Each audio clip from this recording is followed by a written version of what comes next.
And we're live. Welcome to Nerdarchy for Nerds by Nerds. I am Nerder Doug, and tonight I am hanging out with this nerd. I think Nerdocus it's this. said, how are you doing this fine and lovely evening, sir? Just terrific. Actually, I had an awesome start to the work to the week. Uh, we had a kind of a little bit of a hitch here, weather-wise. So Oh yeah. it's a flash flood warning and Oh thunderstorm wow. warnings and all kinds of stuff. The phone's been kind of blowing up with notifications for most of the afternoon. So Holy moly. we're fine. Well, I got a little bit of rain here, but is what cool. it is, my friend. Yep. So tonight we're at a live chat number 60. It says, what is that? I don't know when that started. Is that just since we started doing these Monday night live chats? I guess so, huh? I believe so. Wow, Yeah. number 60. So over a year. That's pretty crazy. Yeah, it's been a fun ride. Mm-hmm. It's cool to have these weekly, like, let's focus down on a topic and really see how we might be able to deconstruct the word or come up with new concepts. So a lot of fun. Yeah, I think about that a lot because, just with like bookkeeping and even, just organizing our things that we do, it's like not only do we just create a lot of content, it's like, man, I mean, we just think about RPGs a lot. You know what I mean? Like it's pretty crazy. I see as people start to trickle in here to the chat. Um, so yeah, like I said, every week we pick a topic, and tonight's topic is dungeons. And you and Dave discussed dragons last week, which was a great chat. I thought I was really hooked on the some of the concepts you guys were coming up with. So The whole like, I don't know whether you went and did any kind of pregame thought. oh yeah, I always do. I just like DMing. I'm thinking about it. That's very great. For our viewers at home, we always link our topics here, or 90+% of the time, to our weekly newsletter that you can always sign up for, and we always break down those topics and expand and give new things. Well, I'm ahead of the curve. I already got my my dungeons topic written and ready to go because I wanted to kind of explore some things, because when you talk about dungeons and exploring, see how I linked that in there. Sure. uh there are so many different ways to go. Like, if you look back through the earlier editions, there were dungeons, there were big dungeons, and then there were of course like the mega dungeon. And nowadays sometimes that in and of itself is a campaign. Like, you just go in, you explore the dungeon. Once it's all cleared and cleaned, and you've gotten all the loot, that's when you finally go home. And it's kind of bizarre, because that's something that our typical group wasn't something that we typically did. A dungeon occasionally would take a session or two. Nowadays we almost never do. We almost never end a session with someone still in a dungeon. Oh yeah. It's we've kind of changed the typical format, Mm-hmm. because you hear complaints so often about, oh well, our group fell apart because Tommy or Joe don't make the game anymore, or Fred moved away, or Joanne doesn't want to play with us anymore. Whatever Yeah. terminology you want to use, groups break apart, they shrink down. And we try to make things that are more condensed. We try to do games that, Sure. okay, let's get things to a point where if somebody leaves the game, it's an easy way to get somebody in or get somebody out. Mm-hmm. For the literally both games that Dave and I ran, starting with fifth edition, based out of the same city, Gryffindor, the idea was it was a cyclical game that you would kind of start and end back at the city, Yeah, yeah. so that no matter what happened, you'd have whoever was there that session to be able to pick up and go, and you wouldn't need to explain, why the orc is missing, or why the dwarf is, somehow here when he wasn't here last time. So there's lots of ways to kind of Sure. So that kind of what you're describing kind of fits or lines up with what I was thinking of Dungeons in terms of like a macro level. Obviously on a micro level, a dungeon is not, it's not necessarily like a prison, like the traditional definition of the word, but like a lot of things for just the basics of any of these concepts in the game. I went to the good old DMG, which chapter 5 is adventure environments, and it is pretty much half the splits the two classic things half and half, dungeons and wilderness. And really a dungeon on like a micro level is just like an area that you can, with like a controllable environment, right? So like even if you had an urban campaign, it's like, yeah, sure, it's maybe a lot more like open ended where they could go outside of it. But if you just consider like, well, the adventure takes place in this part of this Griffin right? So you can think of like, well, it might even just be like conceptual dungeon rooms, but it's like, to go with a classic example, like the 5-room dungeon. It's like, well, there's probably going to be a part of the dungeon that has a social interaction. There's going to be a combat. There's going to be some exploration and like a puzzle or trap, and then that sort of thing. What's that? And the boss. Right. Yeah, right. And those things are all staples. And I went in a different direction. So is that sort of like how you guys approached not getting into dungeon crawls, and maybe not that codified as I'm describing, but just sort of like that idea where like, well, that experience is you're aiming for in each session, and that just ends up back at town, like you said. Right. You've got the ability to say, all right, we're going to, you can get to the start of the dungeon by just saying you've traveled X amount of time. And then you can end the session with, all right, you're leaving the dungeon, and it can be left a question of, do you make it back to town or not? Mm-hmm. Travel wound up happening, and the more levels the characters had, the more things wound up getting stretched out, and the further away from town they would get. And then once you started getting things like teleportation circle and that kind of stuff, it was like, oh well, it's not really that big a deal. Or, oh look, here's access to a planar gate, or what any number of things that allow you to move quickly wound up changing the dynamic of the game. Mm-hmm. But at its kind of core, we wanted that kind of game where the characters considered Gryffindor home, as opposed to in previous editions of D&D, when we played, characters might care about the people of this town and care about the people of that town through the interactions that they had, but they were the wandering hobos. They didn't really have what would be considered a home. Mm-hmm. And 5th edition kind of changed that for us to say, all right, if there was indeed a place that you were to reside, where is it? How do you pay for it? How does this work? And that kind of altered the character, the thinking of the game, so that, all right, when you go in a dungeon, okay, well, you've got concerns outside of here. What happens if something goes poorly? Mm-hmm. So these were things to look at. But our characters had jobs and homes and whatnot. Yeah. Well, the other thing too is just like, you can never predict how long things are going to take too. So I've sort of, experimented with that approach as well, because it is appealing. But, the problem is, it's like, well, players take longer to do things sometimes. So, unless you just like accelerate and cut out a bunch of stuff, which I've done and still is fun.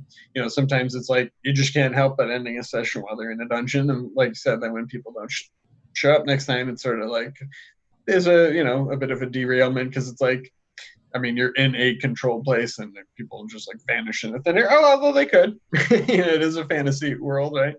Oh, absolutely. And and then I look at from the other perspective, the game that I play on Thursdays over on Mini Terrain Domain, where that is most like it's modified, but it's he's running the prepared adventures. Mm-hmm.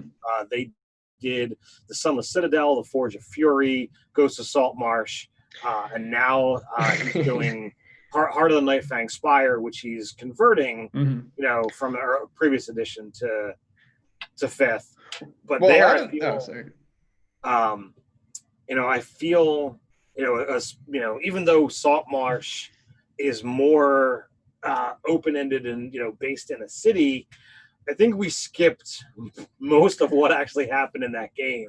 But the other ones have Sure. been predominantly, once you get moving, you're in the dungeon and you're there until it's over. Yeah, I mean, part of that is influenced by it being a stream game because it's like, well, you guys, people tend to role play more in those sorts of situations, and consequently, you bring that to your home games too. Like we've talked about that tons of times. Where like even people that I'm like in my home group that aren't like as nerdy as we are, that like what they don't watch streams or what they don't know who any of these people are. They still just play like that anyway. Like that's just the way people kind of approach the game because they want to have fun and tell funny stories and stuff, and then use their abilities to kill the monsters. But yeah, I totally lost my train of thought. I was talking about there. So going back and looking at the core of that 5-room dungeon, having a social encounter, a combat encounter, having something that is going to intrigue, whether it be a puzzle or a trap or a combination thereof, and then something to be your final room. Is that something that you kind of try to hold true to, or do you take it go further and try to say, well, who owns this dungeon, and try to make things that would be more appropriate to that? Sure. Oh, I'd love to describe that process a bit. So like as you know, I like using published stuff, not in the sense of like running it right from a book, but just something for I don't even want to say published stuff. I like having prepared stuff to some extent, whether I wrote it or not. And a lot of times that might just be like a dungeon map, right? And like I'll find one that sort of looks like the place that I imagine. So I did a one shot where everybody was grung. I told you about that. And I was like, well, I knew that I wanted like the clutch of their eggs was taken, and it was at a temple, like a lizard folk temple. So I just found a map like that, and then I sort of kind of learned early on with 5e that like players just tend to you never know how they're going to approach a challenge. It could be a monster and it's like they want to do it socially or explore their way past it, right?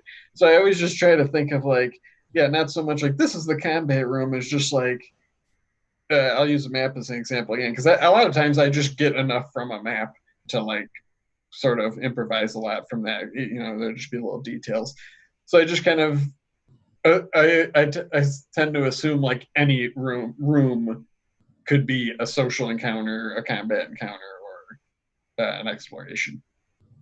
So, like I said, a lot of times I'll just start with a map because it's just real easy to just describe the rooms that I see. Because I might visualize it, but it's like without a map, but with something to look at to start with.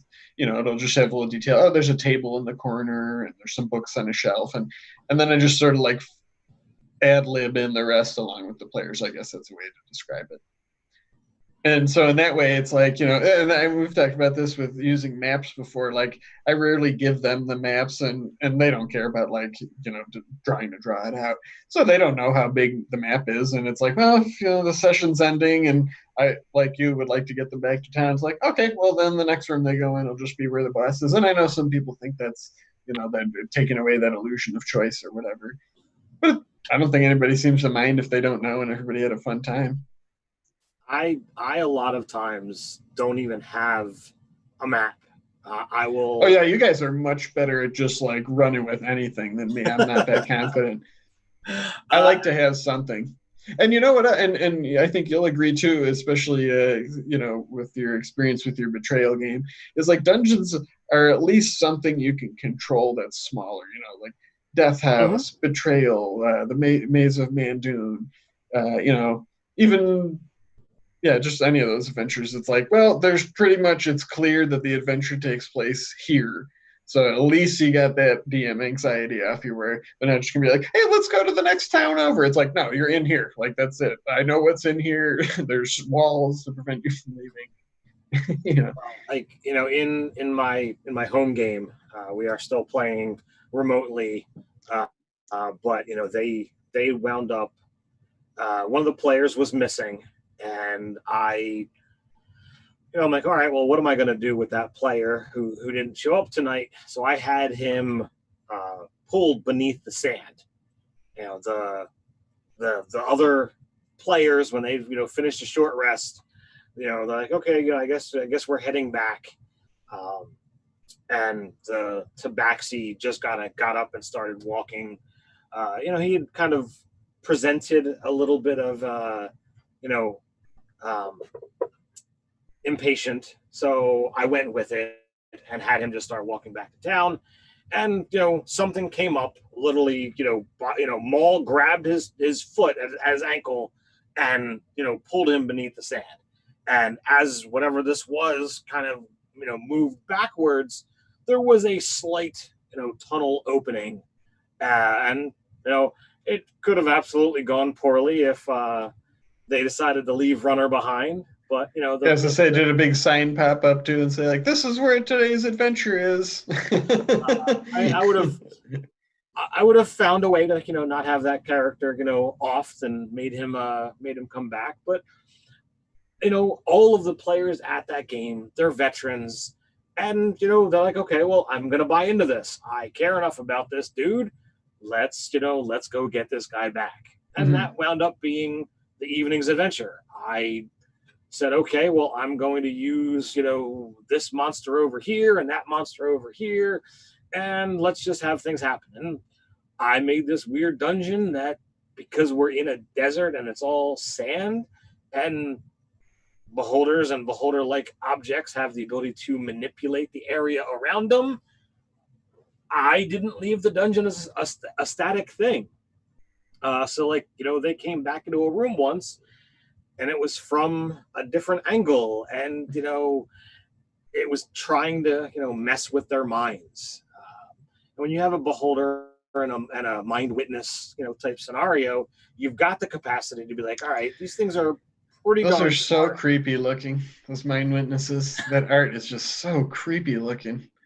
Yeah, well, I mean, we've had a change in our world as some some new aberrations have made their way into the prime material plane, if you will. So I'm like, all right, I'm going to play with these things. So I had a sandy beholder and a very creepy mind witness, and they wound up toying with the players until the players kind of started to mess with their stuff, and it wound up getting into a pretty cool conversation. And they didn't actually fight either of them. They only fought these tentacle monsters that were creeping below in these weird tubes of this not quite water that the players were not really interested in going into. But I kind of came up with this concept of all right, this is what's going on for the session, and I'm just going to play pure tennis. They'll throw an idea, and I'll knock it back with whatever comes to me that sounds good. So when not everybody is comfortable with that style. Not everybody is confident enough to be like, well, I'm just going to do whatever seems right, but I'm okay with that. Yeah, sure. So really, like in all the points that we've both talked about, like the common thread is like, no matter how big or small or the purpose of it, like a dungeon is basically just a term for like a series of spaces where action takes place, right?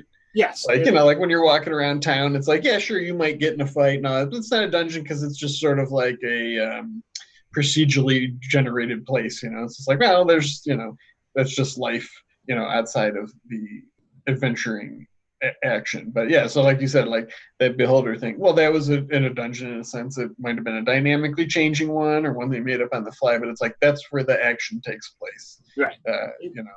For anything, dungeon is synonymous with the term location. Yeah. So you've got this place that the adventure is going to happen, and things can happen to alter and change your plan no matter what you do. Like unless you bar them in, as I've had to do with certain games, the players have the freedom to leave. Mhm. But if that's the adventure, and it's a one shot, well then you kind of sometimes have to be like, well, why is this trapped in? Why can you not get out? How can this happen or that happen?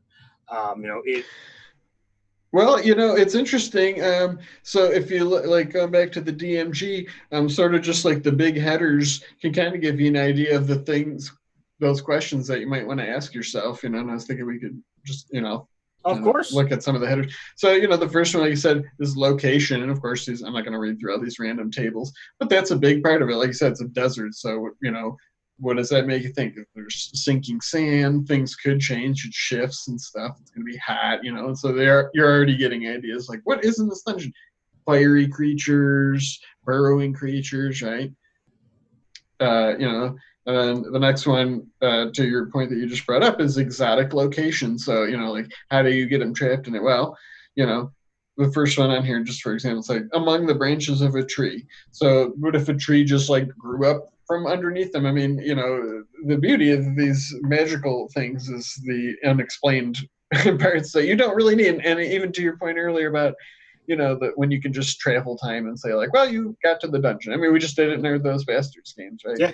So, I mean, you could just say like, yeah, as you're walking along on your way back to town, like the ground starts to rumble and a giant tree just grows up underneath you and, it rockets you into the sky and, there you go. You've achieved it. They're, contained in a location, right? And then the next one is just the creator of the dungeon. So, like, again, with your beholder, that informs so much. What is it going to be like? Well, they're going to be circular tunnels. They'll probably shift. It can change. It can manipulate the environment. So, just those three things, it's like gives you a huge start, no matter what sort of dungeon environment you want to make. Like, where is it? What's exotic about it? And who made it? And why? Yeah, and Like, what's the purpose of it? And when you know those things too, it's like you can improvise more, like you said, like, well, what is going on in this place? Like, if it's a cult, hideout, it's like, no, they probably have ritualistic stuff and chambers and weird texts, and there's going to be a stash of cult robes so the characters can disguise themselves, and right? And you've also got the ability to go a step further as the DM. It's like, what do you want to get out? Like, yeah, what do you want this session to be? What do you see the characters getting out of this? If you've got the ability to, be thinking more about the kind of material you're putting without so much as planning every step, if you know how your party is going to think, you have got the ability to have a couple of different ideas ready to go. mm-hmm. Dave and I, we say frequently of like, oh, we didn't really plan anything for this. Oh, I wrote 2 or 3 sentences. I mean, I make that statement, but I feel like I'm connected to the characters in my games. And when I'm going to run, I want to know, all right, what are those characters' motivations? What are they going to do? If presented with a chance to backstab their party for their financial gain, what are they going to say? If they're Mm-hmm. presented, with a, someone's got to sacrifice themselves, will somebody do it?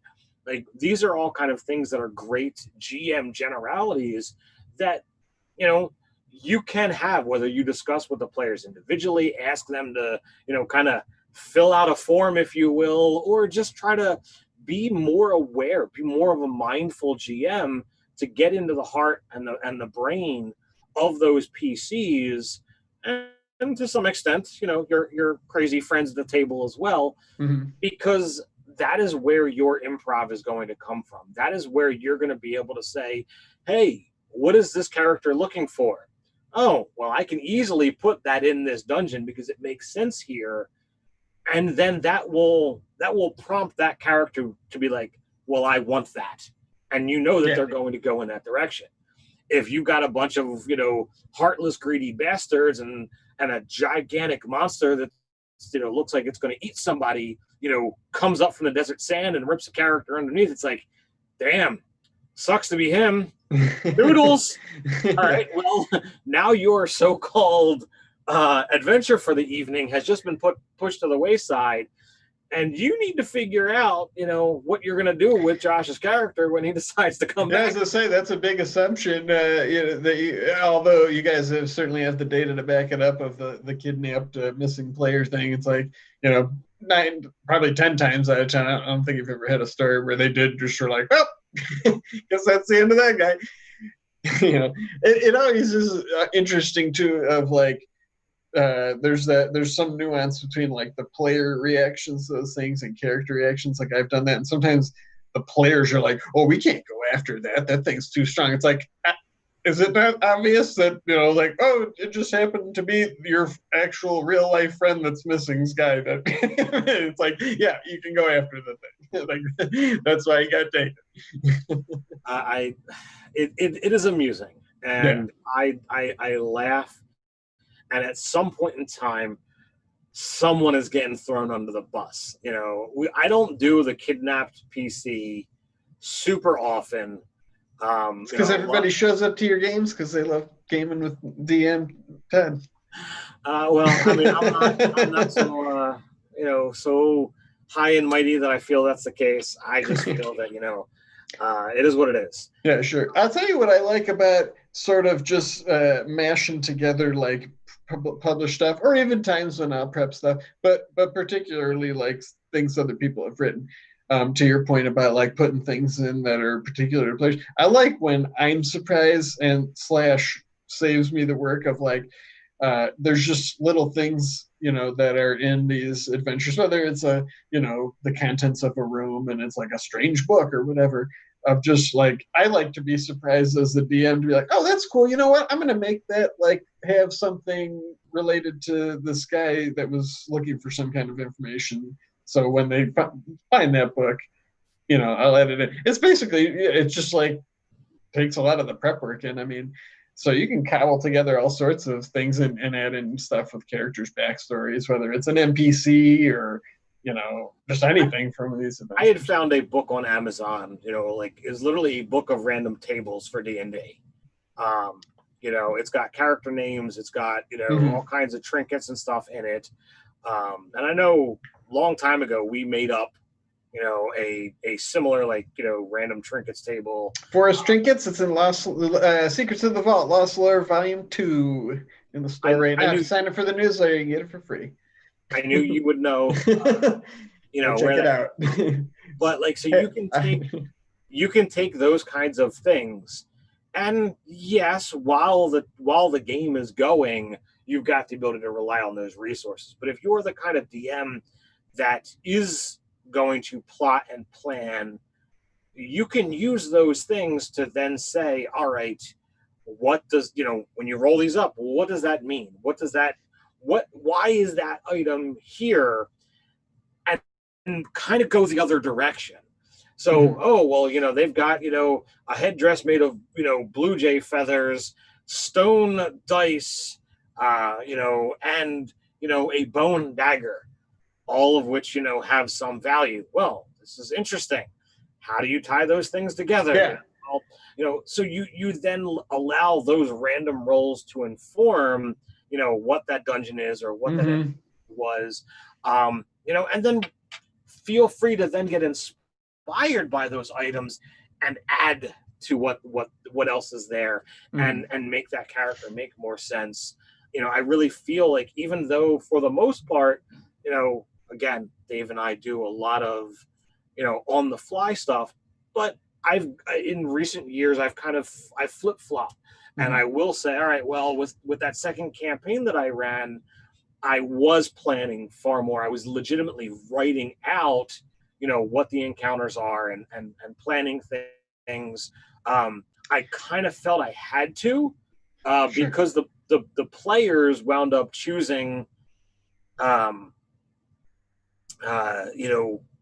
own adversary. And I had decided what the idea was, but their story dictated who it was. And it was a intelligent adversary who was basically leading them on. The first half, or the first several sessions, they were kind of following in his wake and finding all of his areas where he was, all his dungeons. all of his dungeons, in town, Mm-hmm. and then something else wound up putting them onto his trail elsewhere, and then it just became a rolling story. Once the boulder got enough weight, it just continued to roll down the hill until the Mm-hmm. story met its conclusion. And I had to be careful because I set this up as a very intelligent adversary, and there was no very intelligent counterpoint within the party. They didn't have your traditional, super intelligent wizard. So I think like the strongest or the highest intellect in the party was only like a 15. And this dude was, kind of from the onset, like at an 18 to 20. Mm-hmm. And it was like, all right, this guy's challenging. So I needed to kind of pull my reins in and be aware as to where the story was going to go. But I kept setting up dungeons. And as the DM, I'm on the party side. I'm going to give them a challenge. I'm going to allow them, to put up against stuff. And if they make poor decisions, bad stuff can happen. But I'm on their side. I want them to win because it's a collaborative story and the heroes should typically win. Mm-hmm. So I gave them a path for that to happen. But in order for that to succeed, with them constantly outwitting or getting past someone who's smarter, I had to approach that dungeon, from a different perspective. So Sure. I set it up. We had agreed that it was going to be a 12-session story arc. So I'm like, all right, I want to do this in a way where the players kind of are meeting this guy from multiple perspectives. So I had him have, a clone or a simulacrum, Mm-hmm. if you will, in session 4. And the idea was, once he found out where they were going, he put up this tower for them to find. Well, all the stuff that was in it was all things that this dude knew about. So he set it up as, all kinds of traps and full of horrible, nasty things, put his simulacrum at the top and said, okay, they're going to come fight you. Your orders are to put up a good fight and die. There was never anything written down because that would be bad. It was manually delivered orders. And by the time they got through level 1 of 4, they had used most of their spells, most of their healing. And I am like, there is four rooms, in this tower. Oh, dear God. Well, that's kind of like a switcheroo. I was thinking, I mean, I can't help but just explore like every thought I possibly have about RPGs over on their website because we just post so many posts like sometimes. So I like in a lot of ways, especially having like spending more time like exploring other RPGs, right? Like I think I've come around to appreciating dungeons a lot more as a D&D dungeon master because it's like, well, that is sort of what the game system is designed around. And so, we can tell all sorts of stories and I enjoy it. But, a lot of these other games, especially ones that we like borrow some techniques from them, you know, they have an effect on our D&D games. That's positive. We have great games and things, but like for instance, well, you're not used to playing like that, or we've talked about that live game we played a while back, where it's like you're just not used to that. I mean, when you play every week, it's like, yeah, we can just go Nova because we only fought like one time the whole session, and it's like, oh, we're not gonna get a rest. Like that's just different, right? So like I always try to keep in mind anymore, or just lately I'm on this kick of like, I love the role playing and all that, but it's also still a game, and this game system sort of, revolves around that concept, not just dungeon delving, but that sort of resource management. And like I'll give you a great example, like Are Those Bastards game, awesome game. I love playing that and everything. But like as a barbarian, it's like it's not very exciting, class feature wise. When you level up, it's like, hey, I got extra attacks. So like when we fight one time and and I get 2 turns, and like well, I'll probably only get 1 turn because I'll just kill it there. But no, I'm not complaining at all. But I'm just saying, like, I like I said, I mean, I have nothing but love for that game and RDM and everything. but it's just that's the kind of game it is. And And so as a DM, it's like, well, I like that because to run that sort of like chunk. Again, I'm not just saying like, oh, I love dungeon crawls and that's it. But that's sort of like the conceptual space that the game is designed around. And for me, it's just easier to have like those contained spaces and things like that, and like reasons to be there. Like we said with the creators, it's like that's part of the biggest help for me. There's a reason you're there and a goal. So it's not just as freeform. Even if you improvise in the rooms or something, the party went there presumably to accomplish some specific goal. So it's like, for me as a DM, it's like, at least I got that to fall back on, where it's like, that's why they're here. So you're not just going to like get distracted by something else and like wander away from the dungeon, because that's what you're doing.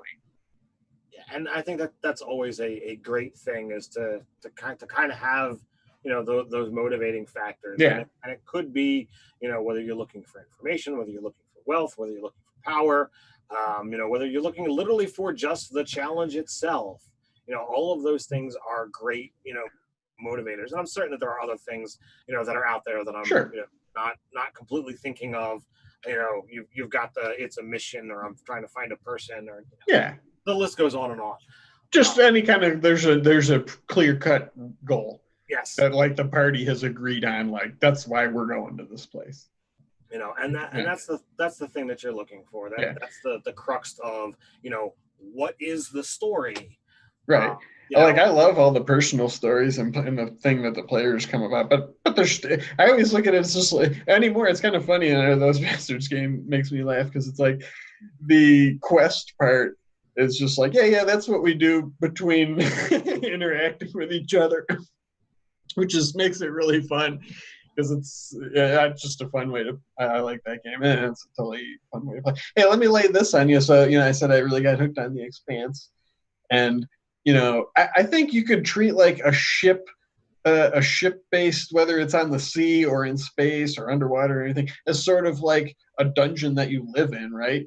Because like on all these shows, and you've watched Star Trek and all that, mm-hmm. A lot of the episodes, if you think about it, even if it's not the main plot, it's just like the main plot is affected by something going on wrong on the ship. Right? Like, oh, there's this thing and we got to like fix it. We got to talk to this person. We got a diplomat coming on board. We got impounded. We're in a place we're not supposed to be. It broke down. There's no food or whatever. Invaded. So it's sort of like, what's that? Invaded. Yeah. So it's sort of like a dungeon that you live in, and it's like as a DM, that's a fun environment because you can just play with any of those, 5 rooms at any time. Like you just be like, yeah, you're traveling through space or you're traveling in the sea and goes to Sawmash campaign and just it even has tables like that. It's just like a vortex on the plane of water just opens up next to you, or like Sahuagin just jump aboard your ship in the night or whatever. It sprung a leak and that in and of itself could be like the concept of a game. Like from start to finish, you are going from point A to point B. Yeah. The campaign is what happens on the way. Yeah. Because it could be anything, and especially when you're talking about magic and other dimensions. Sorry, go ahead. And then when you're talking about if it were to be like a streamed game, or if you wanted to kind of break things down, in the same way that streamers do, is okay. Well, we're gonna have season A or season 1, and we're going from Port Smith to Port Harris, mm-hmm. and that's season 1. And if everybody survives, and if the game wants to continue, then we'll leave Port Harris, and whether you're going back to Port Smith or whether you're going to port somewhere else, mm-hmm. You've got the capacity to be like, okay, that's the game. Yeah, you can have just as much fun with that kind of stuff. And as you said, you can use all of those other great shows as examples of, well, if it works on Star Trek, you can certainly extrapolate to D&D. Right, and those two things are both science. So I'd say soft science fiction to an extent. I mean, when they say like, the flux capacitors ran out of, dilithium crystals or whatever. It's like, I mean, it's sciencey, it's soft science. It's like, oh, sure, whatever. Like, there's something wrong with this electronic device, basically, right? Whether it's the air. So, really you can, and especially like again watching The Expanse, is a lot like it made me think a lot of D&D and Dungeons because I mean, just the tension keeps ratcheting up. It's like we solved that problem. Beep beep beep. Oh, there's another problem. Like so dungeons are like that too. It's like, we just got through that death trap, and then like the door opens and there's a minotaur there or whatever. It's like you're just keep ratcheting up that tension like that. So yeah, I think that'd be a lot of fun to just consider, like, instead of exploring the dungeons, like it's the vessel you're on. Outside of that is dangerous, so you have to stay on there and just keep dealing with all these things going wrong. I think that's I think that's a concept that Yeah. I need to play consider that, but I am very much liking, because you can take that and kind of turn it on its heels, regardless of what genre you're looking at. Like if you want it Yeah. to be more slapsticky, oh, you can put on, the funny crewmate, or get You're certain right. characters, but like you could absolutely take it into like Cthulhian horror, Mm-hmm. and literally the thing itself is haunted, and you can't get out. There's nowhere for you to go, because diving into the shark Yeah. infested waters is going to kill you, and Yeah, there's that's the scary thing about a lot of those too, where it's like, whether you're in a spaceship, underwater, sea lab, or even on a boat, like the environment outside of your vessel is deadly to you. Like you're just not supposed to be there. If you're in space, you're gonna you're dead. If you're underwater, I mean, especially like deep underwater, like you're gonna drown or just get crushed by the pressure immediately and stuff. And then on top of it, that's a like you said, like in a D&D setting, there's also monsters and stuff that are out there too, whether they're krakens or even or anything, things, ghosts, stuff like that. And the other thing, that I was thinking that also does is like it lends itself to a lot of player agency, right? Because like you guys say, you like to just present problems. Well, you're sort of giving people that window to like, well, how do you want to tackle it? I'm going to use that expanse a lot just because I'm watching it and that video was out today, which is really good. You guys should go check it out on the regular Nerd channel. But it sort of is like asking the players, like, well, how would your character, take care of this problem? So, if you're like an engineer or somebody with forge smith tools in a D&D setting, and there was like you sprung a leak, it's like, well, maybe they'd try to be like, well, is there anything I can like weld over the hole or something, right? Whereas like, somebody that's magical might look for a spell, or they could just try to lift something and plug it or whatever, just your approach to these challenges, like you're kind of letting the players like, well, how do you want to overcome this?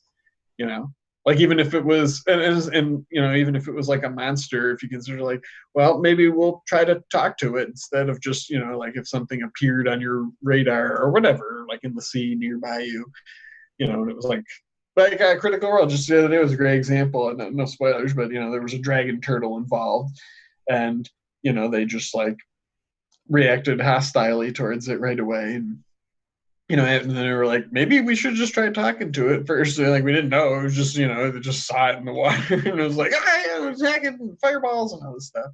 So again, you're kind of giving players, I was like, well, look, I'm not saying this thing, this is just what happens. How would your characters react to that? So, you might have a lot more tool use and things like that. And in regular dungeons, even if you're doing a dungeon crawl, we harp on tools a lot, but it's like there's so many opportunities for people to use tools in dungeons.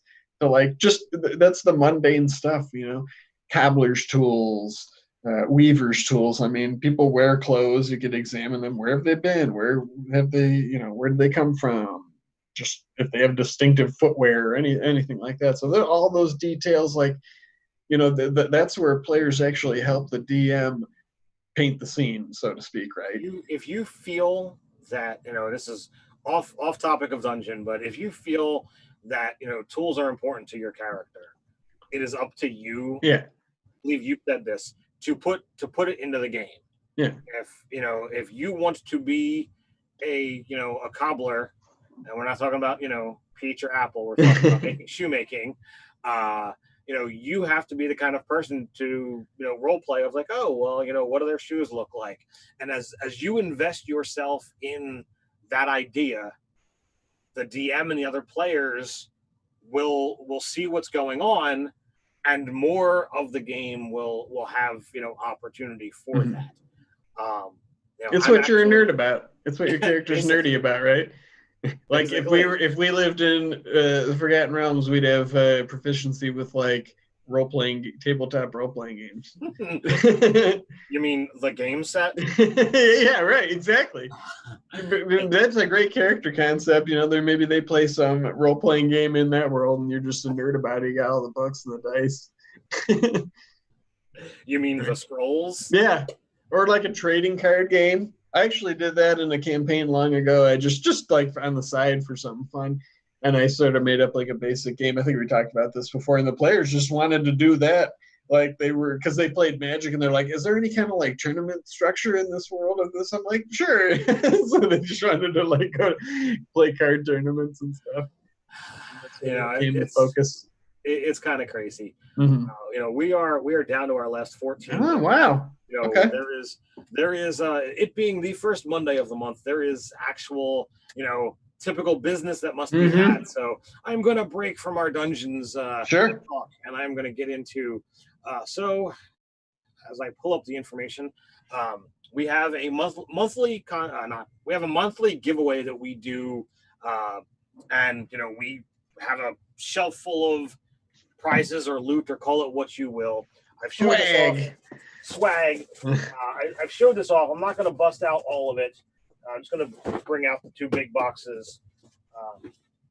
So we have Marvel Strike Teams, Heroes of Dominaria, two very cool board games put out by WizKids.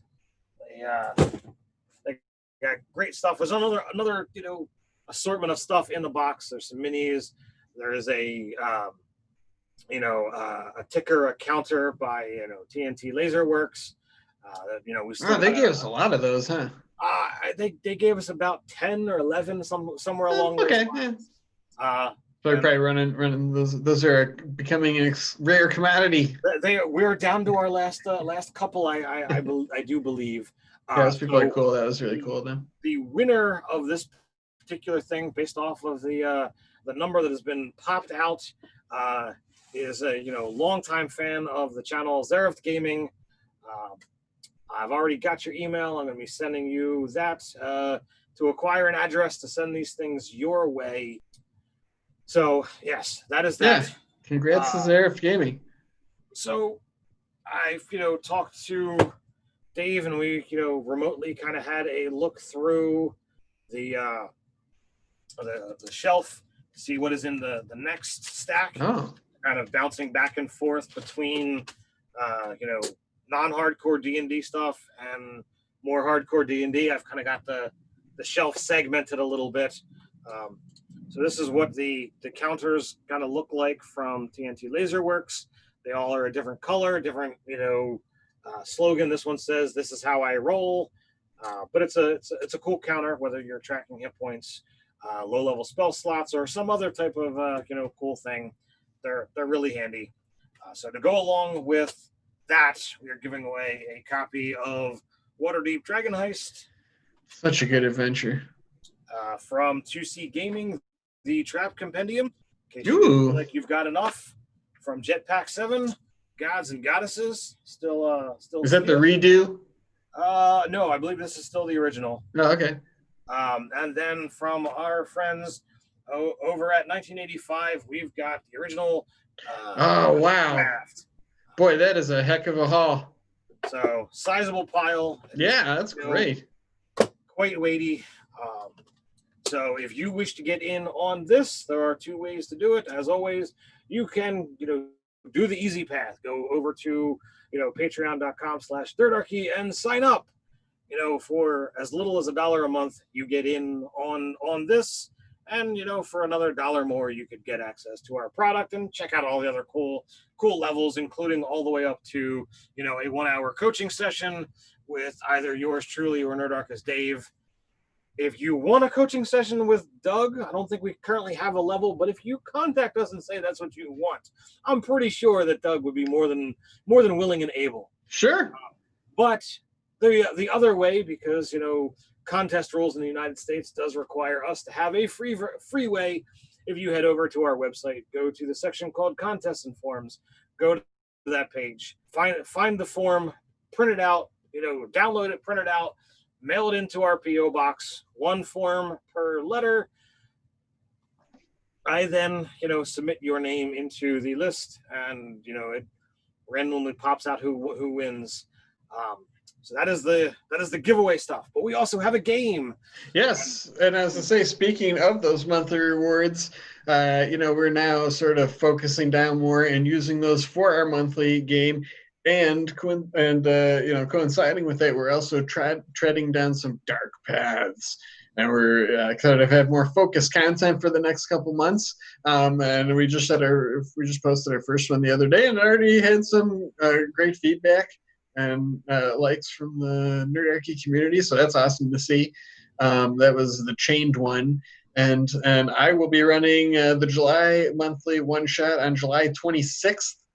And Ted has already conjured the list of potential gamers for that. So I will be contacting those folks to play a game. That's a Sunday. We typically do them around the last Sunday of the month, seems like. So we always like to read the names, just, in case you happen to be somebody who enjoys doing that.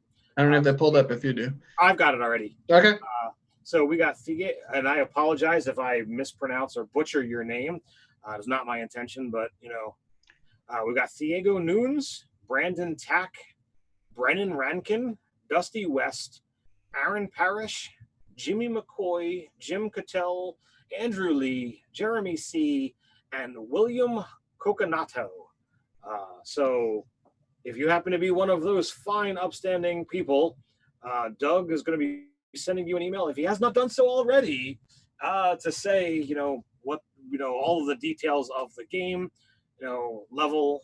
Typically our stuff, we always allow anything Wizards of the Coast, UA or not, as well as Nerdarchy stuff, of course. Mm-hmm. We love seeing our stuff get played. But yeah.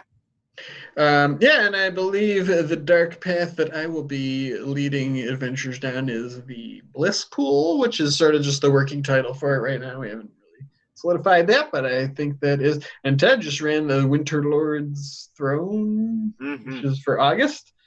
Which we're getting, and one of the reasons we did that too is just to get that playtest feedback and make the content even better when it goes to our Patreons and then eventually in the store. And and it's been pretty rewarding so far. I think our content has had a quantum leap forward. We've had exciting new cover art and interior art, and just the design and the level of sort of refining of the content. I think it's coming out really great. I'm pretty proud of it. I enjoy what we put out. I'm happy to put Nerdarchy's name on it. Mm-hmm. And with us now using that as our monthly fan game, those who are lucky enough to get in there, they get to be the first to have played it. They get to provide feedback.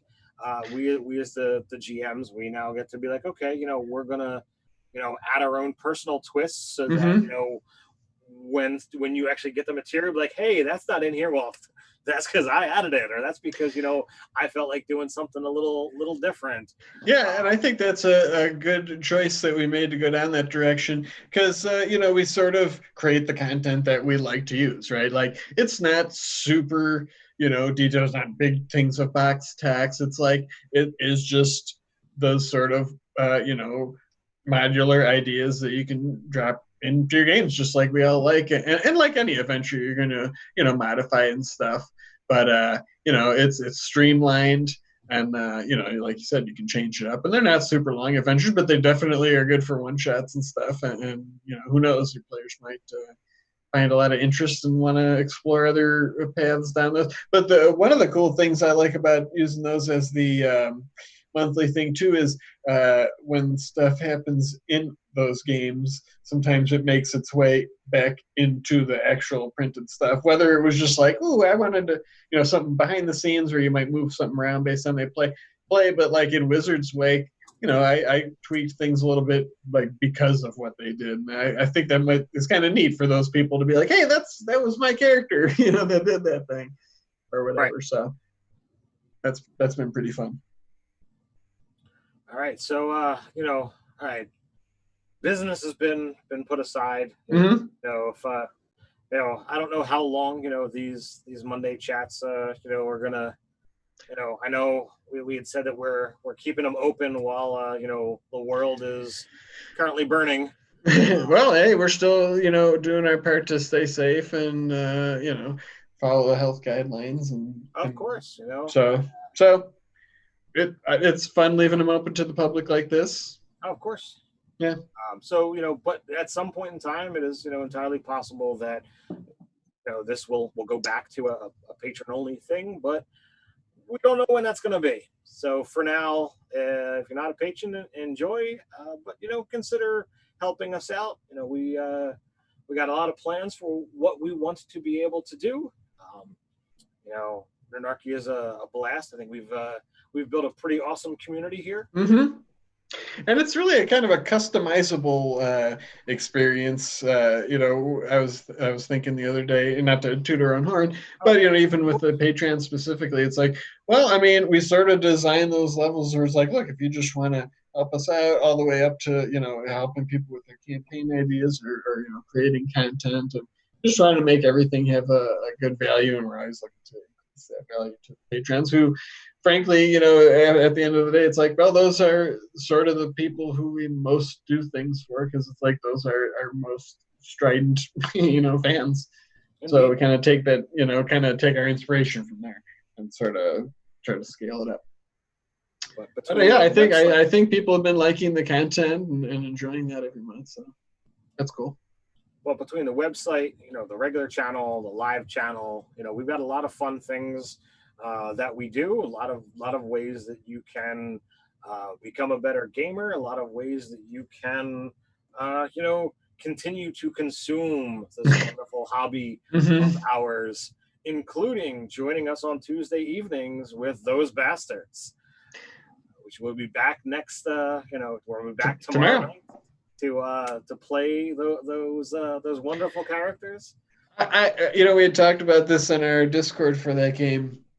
But we've been sort of like writing some posts on the website, about our characters in the game, and I don't think I've ever thought about a character, even my own character, and certainly not everybody else's characters as much as for this game.